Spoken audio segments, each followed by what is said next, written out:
What is up? What's poppin'? You know it ain't no stopping. It is your boy, the International Sensei, and welcome to the Entity Dojo podcast. And of course, man, here with my people, not above but equal, and for the greatest match, I will walk amongst my people.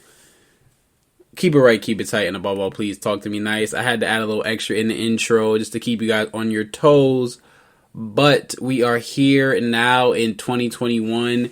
And it is time to have some fun and have some different fights.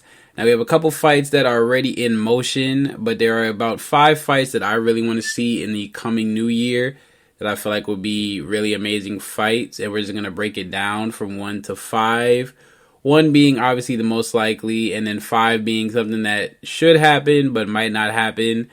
Who the hell knows? But kicking it off with number 1. No surprise for people who follow the UFC, Jan versus Izzy, aka the last style bender, Israel Adesanya, for the light heavyweight championship of the world. Blachowicz, he really put on a show this year. Really becoming the champion after Jon Jones vacated it. Looked really strong in his title winning bout. And it's really looked good. He really had a resurgence in his career, so I'm happy to see him doing that. But I still feel like the style bender is going to piece him up. I think Izzy did fight a couple times at heavyweight as a kickboxer, which is a very good thing that he at least knows what it feels like to fight the bigger guys, and knows that his skills are going to translate, but it is always going to be that element of more strength, more weight. The guy's a little bit more durable as you get higher up and stuff like that.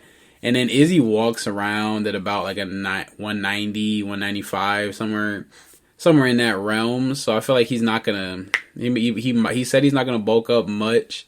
He's not gonna have to cut at all. He's just gonna freaking eat whatever and weigh in, and he'll be fine. But it's gonna be an interesting fight. I feel like just skill wise, the only person in heavyweight that I feel would beat him would probably be Jon Jones. And even then, I don't think Jon Jones is touching him on the feet. He's going to have to wrestle him. And we've seen in a lot of Izzy's fights where there's high-level, Olympic-level wrestlers that cannot keep him down. Some that can't even take him down. Brunson comes to mind, where Brunson kept trying to go for the takedowns and never got him. So we really, really have to see how things shake out in the light heavyweight division. Number 2 is going to be obviously Israel Adesanya versus Jon Jones. This will probably be one of the biggest fights in UFC history, and I'm all for it. I can't wait to see it. A lot of guys, especially a lot of bigger guys that I've met, they're like, oh, well, Jon is going to run through him. I don't think so. I just honestly don't. I think, Jon is a big dude. Izzy's not a small guy, though. That's the thing. When a lot of these guys come in the ring and fight him, I feel like they realize how big he actually is, and it changes their game plan. If you look at the Costa fight, Costa is that guy that freaking puts his head down, swings for the fences and stuff like that, and he was just super duper timid. It's levels to this stuff, and I don't think he realized how different Israel's striking could be, and how he can use feints to set up different things in his movement and things like that. So it's definitely a difference when you're in there. I think that's a similar thing with, again, shouts out to Wonder Boy, with a guy like Wonder Boy, where they're like, okay, well, I got whatever name, X name Taekwondo guy, or X name karate guy. Next, was it Raymond Daniels, or MVP, or Uriah Hall, someone like that has a flashy style that throws a lot of kicks. But you really can't mimic his style. You know what I'm saying? So it's a thing where okay, well, we've gotten the closest look to him as possible, but we still don't really have anything on this guy because we've never really fought someone like him. So it's kind of like that for Izzy. He's a guy that has so much knowledge in striking and what works, what doesn't work, when to use what. It's just levels to this stuff, man. And the only thing that kills me about their whole little dynamic is the fact that Jon Jones will make the money thing, the money comparison. I'm look, bro, all you're doing is showing that kickboxers don't get paid shit. That's all you're doing, and that's nothing to do with Izzy. It has everything to do with kickboxing, and it just as a sport, people just don't give a fuck, and that's just being truthful. I mean, obviously, I feel like kickboxing like started to get bigger, and then MMA had its big boom. And I've spoken of problems with kickboxing in great lengths with all the different rule sets and organizations and stuff. It's just very hard to follow at times. Anyway, but yeah, that's definitely a fight that I would love to see. I mean, a lot of back and forth has been going on, a lot of trash talk, a lot of animosities there. So I know it's going to be fireworks. And boy, if he was to beat John Jones, if he was to knock him out, dude, like that is a game changer. Like he would literally go down as probably as the greatest of all time, probably. If he could finish undefeated and beat knockout John Jones, he ran through his division, beat Robert Whittaker, beat Yoel Romero, Anderson Silva, Paulo Costa, ended his undefeated record. So this year is really going to be cementing for Izzy. But if he does that, let's say he goes and beats Blachowicz, he goes and beats John Jones, like what's left? Like truthfully, what the fuck is left? Like there's nothing else. Like I'm him, shit. I'm retiring. I'm like, you do all of that, I am retiring. I need me some peanut coladas on the beach and some freaking lobster tails with some garlic butter loaves or something. I'm chilling. Like I know he would make crazy money off of those fights.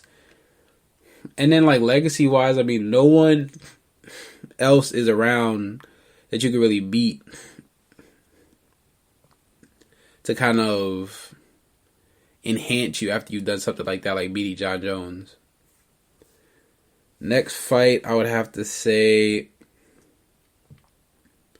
is Aljamain Sterling versus Petr Yan.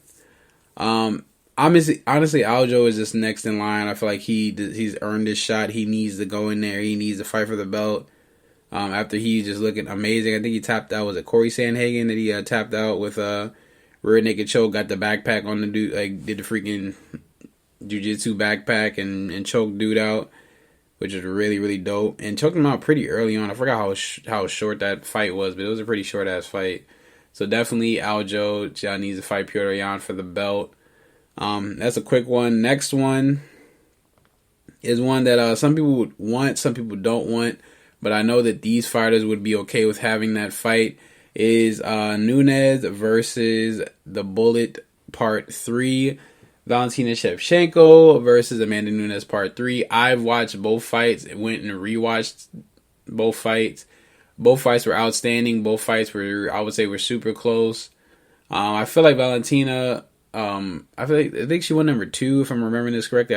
I feel like she won number 2, but unfortunately, like judge-wise, she lost she lost 2 of the fights, and now she's been wanting to get a third shot at her.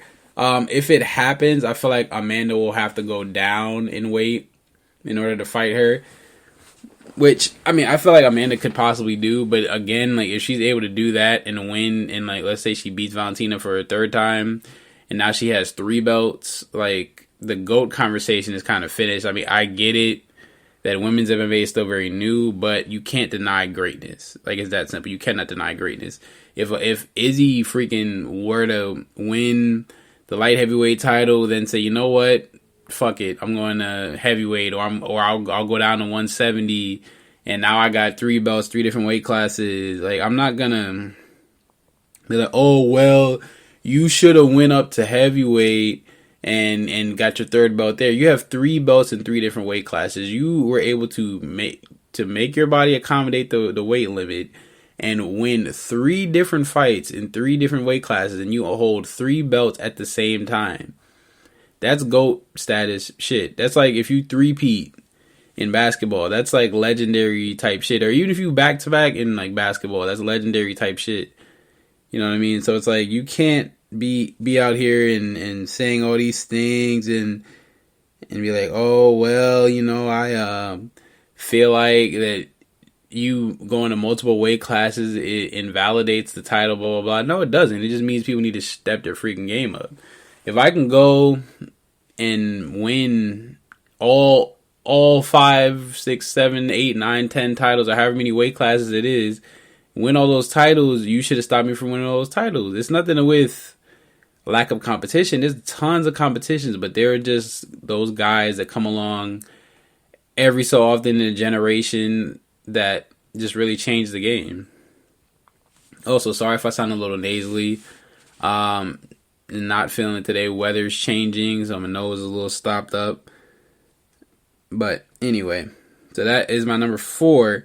Number 5, which I feel like it will happen. Only problem is that he has to get through Ngannou number 2 first, which is John Jones versus Stipe Miocic. But I will say I think John Jones will probably lose to him. Will probably beat him pretty handily. Stipe is very good, but I just feel like he's never really faced a heavyweight with like the kind of footwork John has. He's faced a guy with wrestling ability like John has, like a Daniel Cormier. But the thing is, like, Daniel Cormier is very short. John Jones is extremely tall, very long arms, really strong wrestling background, very athletic. I feel like he would probably take it to Stipe. I don't think Stipe would really be able to hang with him. But if Stipe can, and if Stipe was able to beat him, then again, that's another thing, like GOAT status. Like, I think John Jones is at the point where he's kind of like burned his bridge in the GOAT debate, where like some people who care about the sport will be like, oh, he can still be the GOAT, but then a lot of like the diehards are like, no, tested positive for steroids. Tested positive for steroids twice, then tested positive for cocaine. Like did that hit and run accident, had the gun charge in Albuquerque. Like it's too much. It's too much shit. I'm sorry, it's too much stuff. Like. And even guys like Anderson Silva, I know a lot of people was saying him because he had like a steroid case and stuff like that. So it's like, just be clean. You got guys like Michael Bisping that like literally were clean their entire lives. Daniel Cormier cleaned his entire career. Freaking like all these big names that were completely clean their entire careers. You know what I'm saying? So it's like you can't add accolades to this person when they got caught cheating and got caught cheating multiple times. Anyway, but yeah, Stipe Miocic, I definitely feel like if he was able to beat him, I highly doubt it. I just don't think he's on that level with John Jones, and then like he struggled in all 3 Daniel Cormier fights extremely bad, and John Jones and as much as I love DC, he beat him handily. So he struggled in all 3 DC fights. I mean, first one he got knocked out. Second one he was getting his ass beat until the 4th round. And then third one it was like kind of like a back and forth. And John Jones was able to have a pretty hard fought first fight with Daniel Cormier, and then knock Daniel Cormier out in the second fight. Obviously he got popped for steroids and stuff, but it is what it is. So if I were to put my money on it, I would put my money on John Jones to win that fight. But those are my 5.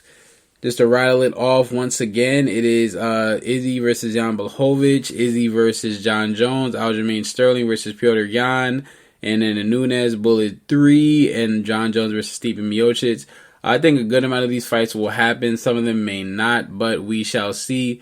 But 2021 is a definitely amazing year to keep on grinding, keep on growing, and keep on showing that the Entity Dojo podcast is the place to be, as you can see. And you are on the mic with Sensei, so you can rock with me. Please follow me on Twitter at Sensei_Global21. Instagram is international_Sensei, and at enter_dojo on Instagram to get the direct links to the podcast. Man, thank you so much. It is on iTunes, SoundCloud, iHeartRadio, and all that good stuff. Much love to you, man. Keep supporting, keep helping me grow this. And I also got some news about some different content that I will be a part of very, very soon. I will keep that updated when I can. I'll keep that updated with you guys when I can. But again, man, thank you so much. And we must now exit the dojo. Us.